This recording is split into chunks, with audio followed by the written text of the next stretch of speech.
I knew I was going to have 4 months in a wheelchair, but it could have been life. I drove up the hill, and this particular ridge, there's one safe place to go down. But because the brain wasn't working, I turned back and poked my nose over, and as soon as I drove over, I knew I was no coming back from there.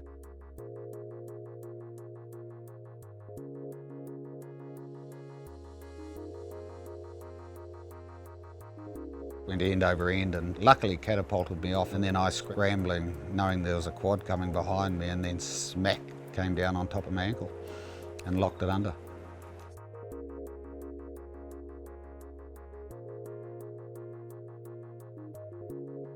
I was working extremely long hours. I was so buggered. I didn't sit back and think, what could happen with this tiredness? I just kept pushing on. If I wasn't so fatigued, I wouldn't have gone down that hill.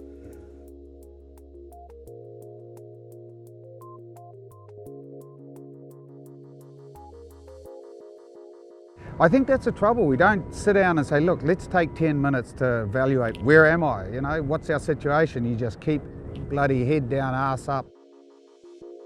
Sometimes half an hour over a beer or a coffee or something, and saying, is my mental state going to cause problems on the farm for me or for someone else or for your animals?